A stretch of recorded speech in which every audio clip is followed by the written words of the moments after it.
Paldies vēstnieku kungam un iepriekšējiem runātājiem. Pieteikšu sevi.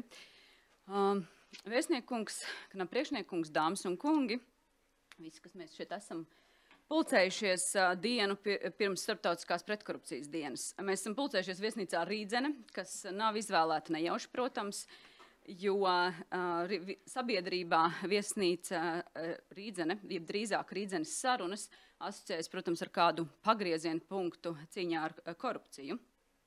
Bet ar šādu vienu situāciju nepietiek. Un šie dēlns darbs mazliet to arī iezīmē. Pirms 25 gadiem, 1998. gadā, kāda grupa cilvēku satikās un nodibināja Sabiedrība par atklātību dēlni. Un kā man pavisam vēl nesen stāstīja, toreiz dibinātājiem bija sajūta, ka uz kādiem 5 gadiem mums būs ko darīt, un pēc tam jau iesim uz citiem izaicinājumiem. Bet šeit mēs esam pēc 25 gadiem. Jā, šodien Dēlnā ir 96 biedri. Mēs esam daļa no starptautiskās pretkorupcijas organizācijas Transparency International, kas darbojas visā pasaulē, vairāk nekā 100 valstīs. Bet es gribētu jautāt un arī, protams, atbildēt uz arī to, ko mazliet iepriekšējā runātāja iezīmēja. Kāpēc tad ir svarīgi, ka ir tāda stipra pilsoniskā sabiedrība, organizācijas un arī tāda organizācija kā Dēlna un visā pasaulē Transparency International? Jo tieši nevalstiskās organizācijas sabiedrība, aktīvi iedzīvotāji var sniegt nozīmīgi ieguldījumu cīņā ar korupciju. Mūsu galvenā loma ir būt sarksuņiem. Nereti Dēlnai arī to ir teikuši, jūs tā kā suņi rejat un vaktējat. Izmantosim šo vārdu, nemitīgi vaktēt, lai publiskais sektors ievēro un arī neatkāpjas no augstiem standartiem, atklātības, labas pārvaldības jomā, un vēl svarīgāk tiecas tos uzlabot. Jo ikdiena mums reizēm, protams, ir nogurdināša, bet, kad izdodas redzēt kādus būtiskus panākumus, arī iepriekšējo runātāju pieminētos par kādas būtiskas pārmaiņas, tad mēs zinām, ka ir svarīgi mums šo darbu turpināt. Tieši tad nevalstiskais sektors, jeb sabiedrība, tad publiskais sektors, likumdevējs, tiesību sargājošās iestādes, dažādas valsts institūcijas ir tās, kurām ir jāuzņemās galvenā loma un jādara viss iespējamais, lai nepieļautu korupciju, lai cīnītos ar to un, protams, lai arī sodītu par korupciju. Par to mēs runāsim pirmajā diskusijā. Taču trešais spēlētājs ir privātais sektors. Vēl pavisam nesen, pirms vairākiem gadiem, man Dēlnā kolēģi un daudz tādu partneri biedri teica, ka nav Latvijā uzņēmumi, kas ir gatavi teikt, mēs esam pret korupciju, skaļi sakot šo vārdu korupcija.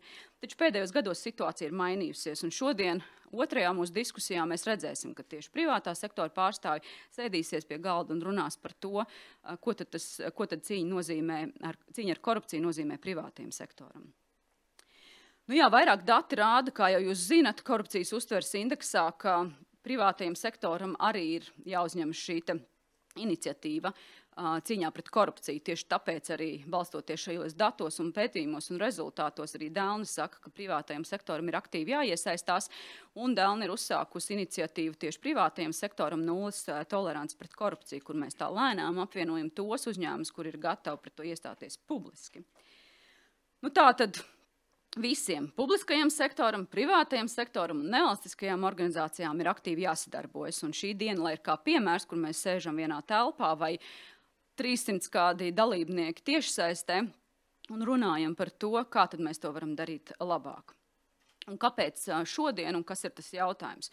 Vismaz es katrā no šīm diskusijām meklēšu atbildi uz vienu jautājumu, kā mēs katrs diskusijas dalībnieks, iestāde, uzņēmums, organizācija varam jau šodien darīt, lai pēc 10 gadiem, kad mēs satiekamies, mums nevajadzētu runāt tieši par to pašu, ko šodien.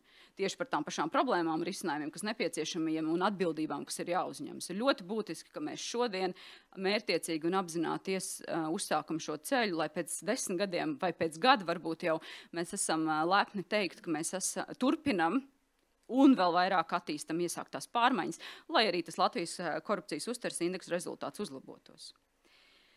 Šī pasākuma nosaukums ir korupcija kā nacionālās un globālās drošības drauds. Tieši tāds pats nosaukums kā pirms gada. Domājot par šī gada pasākuma nosaukumu, mēs tomēr diskusijās nolēmām, ka to nedrīkst mainīt, jo tas ir tas galvenais, ko mēs gribam pateikt un kam pievērst uzmanību. Pirms gada šajā pašā pasākumā es teicu, ļaujiet man citēt sevi, ka šobrīd, un arī šogad, vai ne, demokrātiskās valsts cenšas steidzīgi stiprināt savas vājās vietas cīņā ar korupciju, labot kļūdas, kuras mēs paši sava komforta, ērtību vārdā esam pieļāvuši. Ikvienai valstī ir jāvelta visi iespējamie resursi, lai pilnvērtīgi cīnītos ar korupcijas radītajiem izaicinājumiem. Arī Latvijai. Šobrīd vēl joprojām notiekošā kara darbība Ukrainā ir šis šokējošais brīdinājums par to, kādu cenu rietumu sabiedrībām var nākties maksāt par vērtību pragmātisku pakārtošanu īstermiņa materiālām interesēm un ērtībām. To es teicu pirms gada, šķiet, bez tādām lielām izmaiņām varam turpināt atkārtot.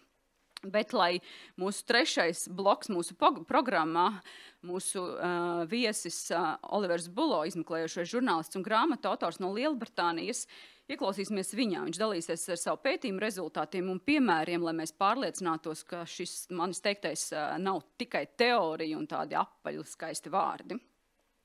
Nu, noslēdzošajā diskusijā runāsim par to, kādas tad ir Latvijas mācības cīņā ar toksiskajiem kaimiņiem, un viņu ietekmi, un ko citas rietumvalstis var no mums mācīties. Mēs nereti sakam, ka nē, mēs neko šeit neesam izdarījuši, mums neveiksmīgas ir bijušas reformas vai tam līdzīgi. Bet mēģināsim šobrīd paskatīties uz to, kas tomēr ir bijis sekmīgs, un ko mēs varam prasīt no citām valstīm, lai viņi šīs mūsu rūgtās pieredzes varbūt izmantotu uzreiz kā padomu, nevis ietu cauri tām pašām mācību stundām. Vai mēs šodien atradīsim šīs atbildes? Redzēsim. Tāpēc, nekavējoties, daudz ķersimies, tā teikt, korupcijai pie ragiem un uzsāksim mūsu diskusijas. Bet noslēgumā es, protams, vēlreiz vēlos pateikt lielu paldies mūsu atbalstītājiem, jo bez tiem šis pasākums nebūtu iespējams. Tā ir Lielbritānijas vēstniecība Latvijā, nopietno un organizēto noziegumu tīkls, tas ir ASV Tieslietu departaments un ASV Valsts departaments un KPMG Latvija. Un arī, protams, korupcijas novēršanas apkarošanas birojam par sadarbību šī pasākuma organizēšanā.